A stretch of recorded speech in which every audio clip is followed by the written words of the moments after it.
Bienvenue dans ce nouveau billet de la Bourse sans stress en date donc du 2 décembre 2022. Nous avons une très bonne nouvelle concernant notre formation option. Suite à la demande, nous réorganisons donc cette formation en présentiel. Donc, et c'est pas une blague, à partir du samedi donc 1er avril 2023 jusqu'au mardi 4 avril 2023, ou à l'hôtel exactement au même endroit que la première formation, à l'hôtel Hayat, donc Regency, juste à côté de l'aéroport Charles de Gaulle, qui est vraiment très pratique pour toutes les personnes qui vont venir.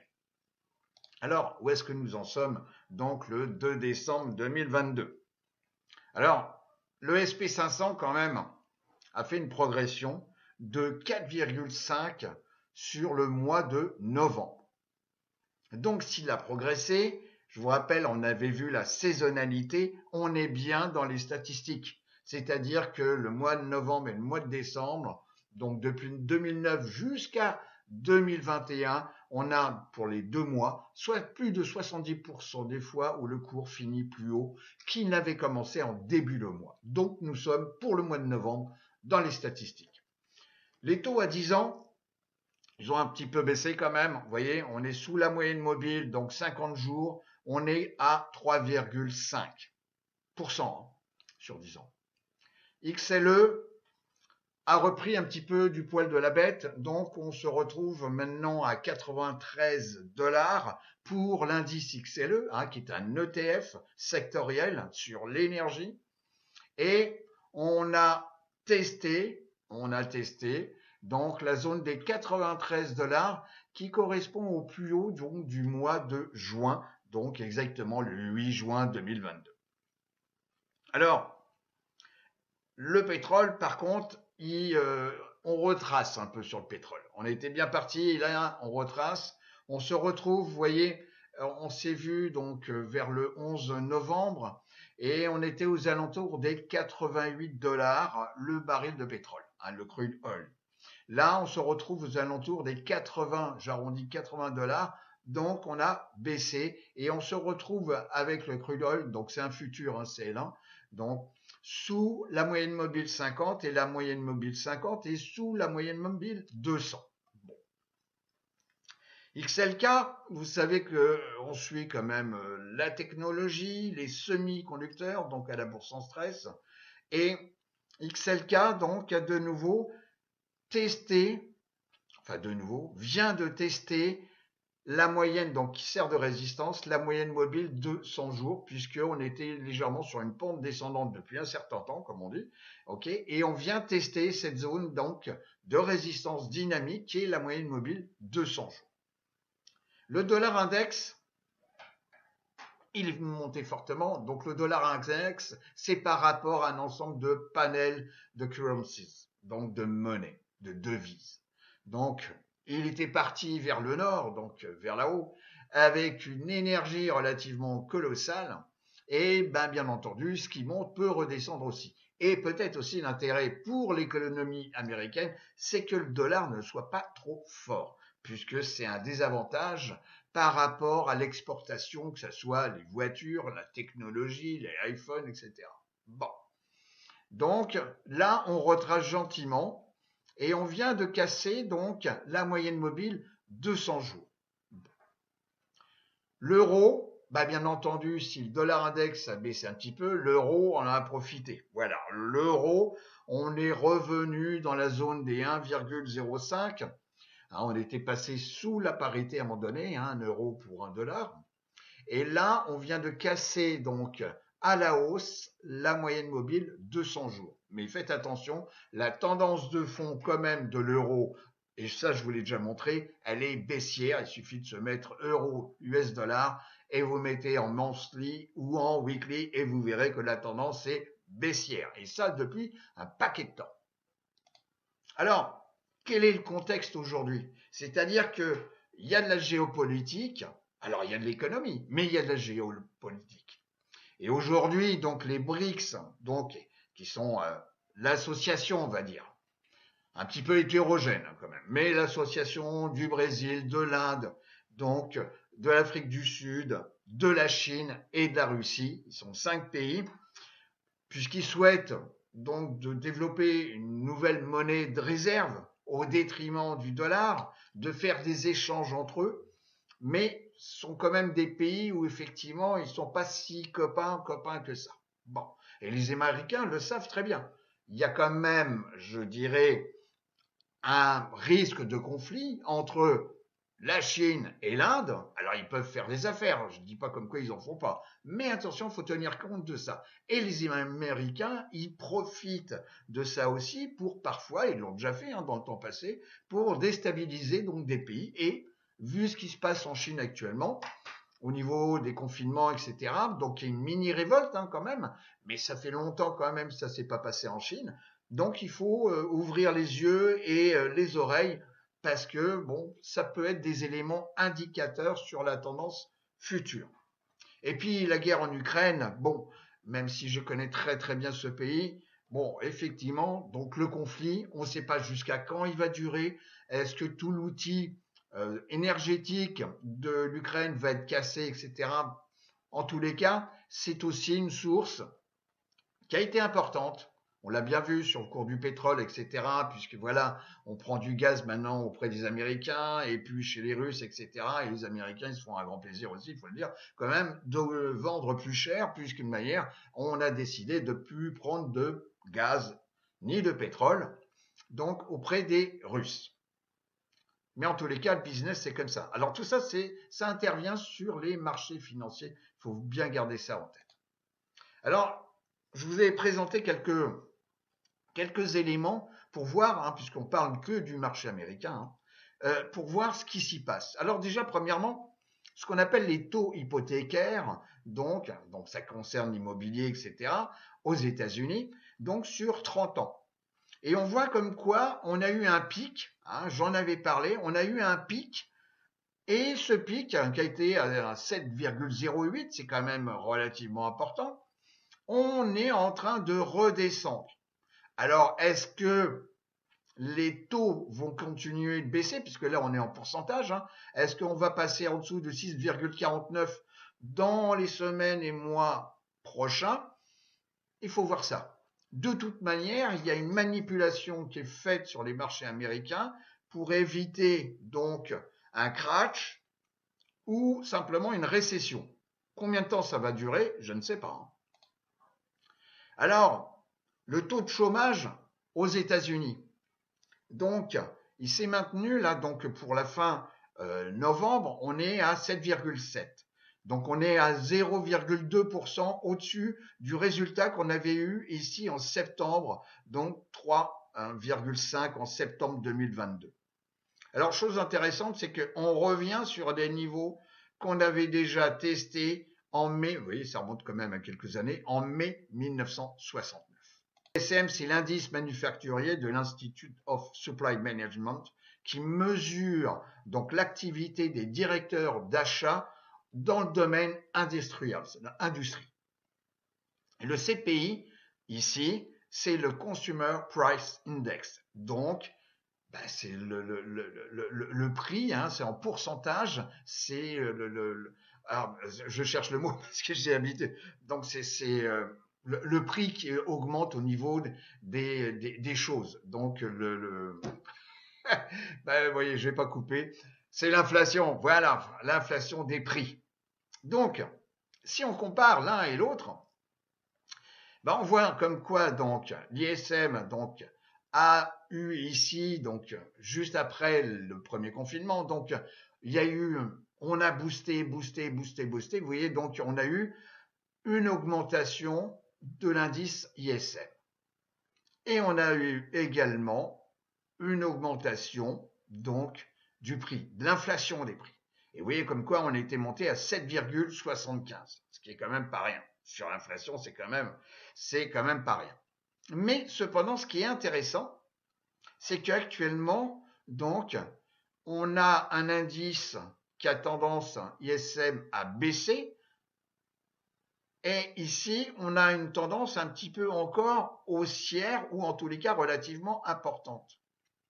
Et généralement, quand il y a adéquation des deux, c'est pour ça que vous avez ici des bandelettes ici grises, où effectivement on a un rapport des deux où l'indice ISM baisse en même temps que l'inflation des prix.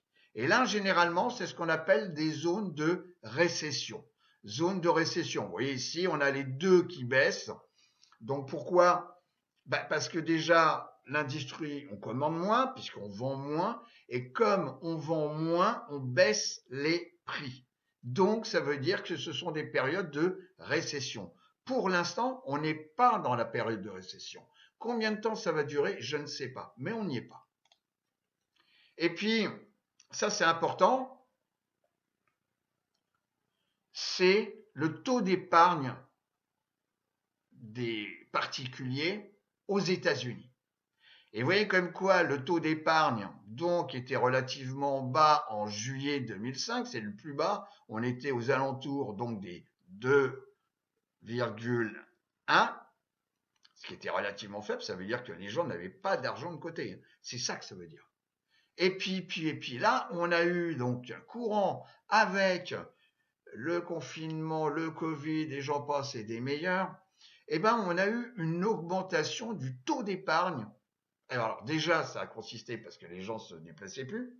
Deuxièmement, je vous rappelle qu'aux États-Unis, beaucoup de gens ont reçu un chèque d'aide, comme certaines sociétés en France ont été aidées, etc., etc. Donc les gens ont pu épargner. Alors, ça n'a pas forcément duré longtemps. Vous voyez, on est redescendu, on est remonté, parce que vous voyez, le taux d'épargne était aux alentours des 33%, ce qui était quand même pas mal, hein, pour un pays comme les États-Unis, qui est vraiment un pays basé sur la consommation, c'était quand même très bien. Et puis là, vous voyez, comme quoi on est en train de redescendre et on est actuellement à 2,30. Donc ça veut dire qu'il n'y a plus beaucoup d'argent de réserve auprès des particuliers. Mon petit tableau avec les capitalisations. Donc on voit sur un mois. On voit que les sociétés, donc les mégas, je vous rappelle ici, c'est des sociétés qui ont un capital au-dessus de 200 milliards de dollars. Eh ben, on a une belle progression, donc mensuelle, 9,52% sur un mois. C'est quand même pas mal. Deuxième compartiment, les larges. Les larges, je vous rappelle, c'est des sociétés entre 10 milliards et 200 milliards. On a ici une progression de 9,23. Pour les middle, je vous rappelle, c'est entre 2 milliards et 10 milliards. On a 7,46% de performance. Et puis les small, donc les small c'est en dessous, donc c'est de 2 milliards, et puis au-dessus de 300 millions de dollars de capitalisation. Et là, une progression quand même de 3,16%. 2% pour les micros, donc c'est entre 50 millions et 300 millions. Et les nanos, vous voyez, on va dire que ça fait zéro, grosso modo. Donc les nanos, c'est toutes les sociétés, donc en dessous de 50 millions. Donc ça veut dire que le panel ici nous montre une chose, c'est que généralement, quand on a une envie de gain, voilà, généralement, on a beaucoup les nanos et les micros qui surperforment. Pourquoi? Parce que ce sont des petites capitalisations et que ça peut monter très vite, il y a de la volatilité, etc. Bon, par contre, les acteurs gros, c'est-à-dire les gros hedge funds, les grosses banques, etc., n'y vont rarement. Là, c'est vraiment des petites sociétés et des particuliers qui y vont parce que c'est pas très liquide. C'est-à-dire, si on va acheter 2 actions, c'est bon. Ok, on peut les revendre, bon, peut-être parfois avec des pertes, mais on n'a que 2 actions. Mais les banques ou les fonds, ils y vont par paquet de milliers d'actions. Donc là, c'est pas suffisamment volumique. Donc c'est pour ça qu'on voit bien comme quoi les intervenants aujourd'hui travaillent essentiellement sur les grosses sociétés. Voilà. Alors sur 3 mois, vous voyez comme quoi ce sont les larges qui tirent profit, ok, au détriment des mégas, bon, zéro. Les middle se tiennent bien avec 4,12 de progression. Et puis là, on voit, vous voyez, on voit que il n'y a pas un excès de confiance. Hein, ça, c'est ce qu'on peut dire. Hein, ok. Et puis là, pour les micros et les nanos, on a une baisse sur les 3 mois. Et puis sur 6 mois, les larges, zéro. Ok. Les mégas en baisse. Les middle aussi. Les small, enfin tout. Pourquoi? Vu ce qui s'est passé, on est quand même descendu bien bas. OK? Si maintenant on regarde la roue sectorielle, enfin les secteurs, OK? Les secteurs sur un mois, on voit déjà premièrement, les basic materials se sont bien comportés. Voilà. Donc c'est assez révélateur parce qu'il y a toujours un lien quand même entre les basic materials et les industries. Alors ça peut être précurseur d'un retournement encore sectoriel. Faut pas aller trop vite, mais pourquoi pas, pourquoi pas. Donc pourquoi les deux sont liés, hein, tout simplement. Sur les communications services, donc là c'est pareil, ça avait pris une bonne baffe. Donc sur la semaine, vous voyez comme quoi, belle réaction. Sur 3 mois, c'est pas terrible par rapport à d'autres secteurs, mais là, ça s'est bien réveillé sur le mois. Bon, donc c'est pour ça que de temps en temps, il faut profiter des secteurs qui ont du mal à tourner sur. Mais il faut être expert hein, quand même. Hein, faut pas, voilà. Mais en tous les cas, sur 3 mois et 6 mois, il y a parfois des secteurs.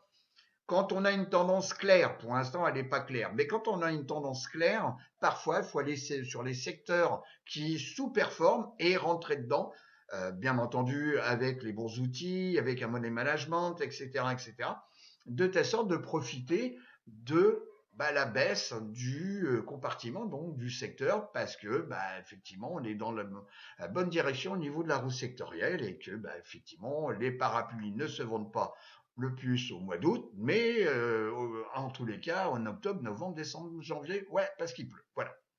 Et donc, etc. pour ce tableau. Alors l'énergie, vous voyez comme quoi l'énergie, donc XLE, donc sur une semaine, on a perdu 1%, alors que là, sur les Basic Materials, on a monté. Et ici, sur la performance mensuelle, on n'est plus qu'à 1,56. Et la performance sur 3 mois, on n'a plus que 8,25.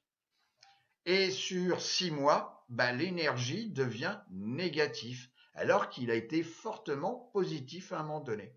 Parce que là, vous voyez, sur 6 mois, ce sont les industriels qui, avec donc les consommateurs défensifs ainsi que la santé, qui superforment le domaine de l'énergie. Le VIX. Alors, vendredi, donc le 2 novembre, vous voyez comme quoi on a cassé cette zone qui est relativement importante des 19, 80, 90. Plusieurs fois j'en ai parlé, donc vous voyez comme quoi c'est une zone de support qui a souvent été utilisée.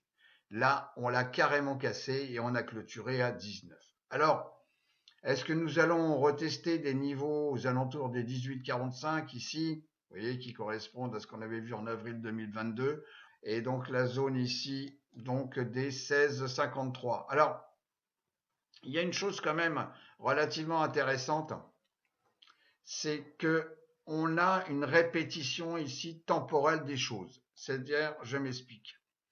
Ici, quand on a cassé donc la ligne des 19,80, ok, on est revenu ici, mais on est reparti, et là on a un cycle complet. Ce cycle, je le réplique. Vous voyez comme quoi on a retrouvé des choses ici où on revient tester cette zone donc de support. Et on est reparti à la hausse au niveau du VIX. Et là, est-ce qu'on arrive à la fin du cycle qui correspond à la fin du mois de décembre 2022? Je dirais peut-être, dans le sens où, comme je vous l'ai déjà expliqué, beaucoup de stratégies fonctionnent bien mieux quand nous avons des VIX relativement importants. Entre autres, par exemple, la vente de put. Actuellement, vente des puts, si vous voulez, vu la faible prime que vous allez avoir et simplement l'effet ciseau que vous risquez si jamais le VIX remonte, donc pour acheter vos positions, puisque vous êtes en position vendeuse, vous allez avoir un petit peu de mal et ça va jouer donc sur votre, en tous les cas sur votre marge. Donc là, effectivement, je m'attends, alors peut-être à tort, hein, comme quoi on puisse repartir vers le nord au niveau du VIX. La comparaison donc des valeurs de croissance à travers l'ETF VUG et les valeurs value à travers l'ETF VTV fait comme quoi nous avons cassé donc en octobre, donc je suis en bougie ici hebdomadaire, hein, one week. on a cassé ici la zone des 1,65 et pour l'instant, on est venu tester la valeur des 1,50. Donc ici, des valeurs déjà testées il y a quelque temps. Est-ce que on va continuer vers le sud? Pour l'instant, vous voyez comme quoi on vient de couper, enfin la moyenne mobile 50 semaines vient de couper à la baisse la 200 semaines et les cours sont sous mon fil conducteur, la moyenne mobile ici, donc 10 semaines. Donc actuellement, vous voyez, on a plus de 60% de sociétés composant le SP500 dont le cours est au-dessus de la moyenne mobile de 100 jours. Et donc nous sommes venus, vous voyez, tester des valeurs au mois de mars ici bien basses, hein, on était à 2%, 2% de sociétés uniquement composant le SP500 dont le cours est au-dessus de la moyenne mobile de 100 jours. Bon, on est revenu ici tester une première fois au mois de juin et ici donc une deuxième fois au mois de septembre. Pour l'instant, on est reparti donc vers le nord. Combien de temps, je ne sais pas, mais en tous les cas, le pourcentage ne fait que monter. Donc le put-call ratio, comment nous avons fini la semaine? La semaine est venue ici à 0,58, ce qui veut dire qu'il y a eu une baisse des achats de put et une augmentation des calls. Donc, puisque c'est le put-call ratio. Ce qui veut dire qu'il y a moins de peur. On a eu de la peur ici, puisque beaucoup d'achats de put. Donc, les achats de put, pour la majorité des utilisateurs, c'est pour protéger un portefeuille ou une action, puisque l'achat de put fonctionne bien mieux que l'ordre stop, puisque l'ordre stop vous serez exécuté, mais pas forcément à la valeur désirée, alors qu'un contrat put, oui. Donc là, pour l'instant, vous voyez, on va pas dire comme quoi c'est l'euphorie et que tout va bien, mais la notion de peur a baissé quand même un petit peu. Et puis, le Fear and Greed Index, donc fourni par CNN, donc vous voyez que par rapport à certaines périodes où nous étions soit l'extrême peur, la peur, le neutre, et puis là on est à 63, on est quand même dans, pas l'euphorie, on est quand même un petit peu plus confiant pour la fin d'année. Voilà, donc on va continuer avec les indices. Le SPX, le SP500 en graphique hebdomadaire et en logarithmique. Nous sommes toujours dans un canal haussier. Nous avons la formation d'un drapeau après une phase d'expansion relativement importante. Nous avons rebondi ici sur la moyenne mobile 200 semaines, ce qui est quand même pas rien, hein, et nous sommes ici sous la 50. Alors, si je regarde d'une façon plus détaillée actuellement, voilà. Donc, nous sommes dans ce drapeau, donc un canal baissier, et on est venu tester ici le haut, le bas, le haut, le bas, et là, on est en train de, donc on est toujours en bougie hebdomadaire, et donc on vient de clôturer ici plus haut qu'on avait commencé la semaine, et on vient de tester la moyenne mobile ici, 50 semaines. Bon. Alors, quel est le risque? Alors, peut-être, on va peut-être le casser pour la fin de l'année, je ne sais pas. En tous les cas, peut-être aussi qu'on peut revenir à l'intérieur de ce train donc baissier, de ce canal baissier, pour revenir peut-être tester ultérieurement des plus bas, comme à 3390 points. Voilà, qui correspond à des zones ici. Bon, c'est l'avenir, je peux pas, donc je n'ai pas de boule de cristal. Si on délie, on regarde. Vous voyez, on voit bien, donc dans ce canal baissier, dans ce drapeau, là, donc le test ici, rejet des prix, on vient tester ici plus bas, donc aux alentours des 3485, et hop, action, réaction, et on revient tester les 4000. Donc on a même dépassé puisque on a clôturé à 4071. Bon, on en avait parlé dans ma précédente vidéo, comme quoi le target était peut-être 4000, on a testé les 4000. Concernant le Nasdaq 100, donc nous sommes en bougie, vous voyez, journalière. On est également dans un canal baissier après une phase haussière très importante. Donc là aussi, on a testé donc le plus haut, on est revenu tester donc le plus bas du canal, et puis là, contrairement au SP500, on n'a pas encore testé le haut du canal baissier. Bon, et on est sous la moyenne mobile 200 semaines et on est au-dessus de la 50 semaines. Excusez-moi, je reprends. On est en dessous de la 200 semaines et on est au-dessus de la 50 D. 200 jours, 50 jours. Pour l'instant, la tendance est encore baissière. Il faudra donc quitter ce canal donc baissier aux alentours, je dirais, des 12 000, 12 300. Et peut-être pour revenir ultérieurement tester ici des valeurs travaillées à 13 650. J'arrondis. Un niveau déjà travaillé là. Le Dow Jones Industrial. Eh bien, on est dans une configuration également, on a un canal baissier, on l'a cassé, donc on voit bien, hein, donc les larges donc, ont bien progressé ces derniers temps, et mon petit fil conducteur donc sert bien donc de conducteur. On est au-dessus. La moyenne mobile 50 risque peut-être de croiser à la hausse la 200 et la 200 devient un petit peu plus plate que par rapport à la tendance baissière qu'elle avait ici. Mais pour l'instant, c'est demain et les choses, on a cassé, mais ça, il faut une confirmation. Hein. En tous les cas, on a testé la zone des 34 195. On l'a dépassé, mais il faut avoir la confirmation avec le temps qu'on continue la progression. Et le prochain objectif se situe aux alentours donc des 35 000. Voilà, des 35 000, donc ici. Voilà. Alors, le Russell 2000, c'est également un indicateur purement économique des États-Unis. Hein, c'est 2000 sociétés. On est ici en bougie, donc daily. On a clôturé au-dessus, mais on a passé un paquet de temps sous la moyenne mobile de 100 jours. Et ça fait que quelques temps ici, depuis octobre, fin octobre, qu'on est repassé au-dessus de la 50D.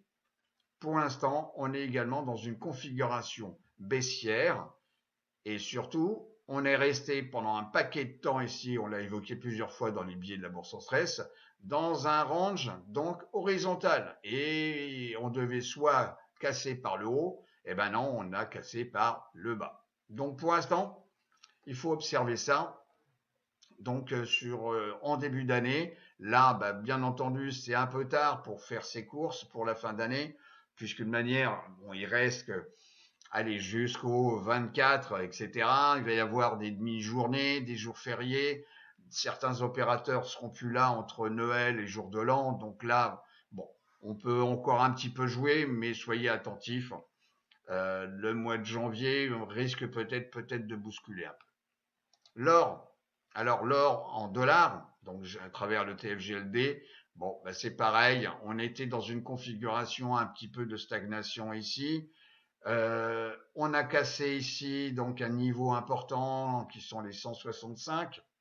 On l'a cassé et puis on est revenu ici à 150. On est remonté. Donc il y a un rapport 10 hein, avec donc le prix du gold. Hein. Et ici, on a testé la moyenne mobile, donc 200, je suis en bourgie journalière, donc là, 200 jours ici. Donc, vous voyez, on l'a testé, on est en dessous et au-dessus de ce niveau important des 165. Donc demain, bon, la valeur refuge de l'or, pour l'instant, n'est pas directe. Donc si vous voulez, il y a un peu d'inflation, soit, mais en tous les cas, on voit bien comme quoi l'or n'est pas utilisé comme produit refuge actuellement. Je reviens sur mon document. J'avais évoqué donc le 11 novembre lors du précédent billet, donc 3 sociétés à, non pas à investir tout de suite, mais à suivre.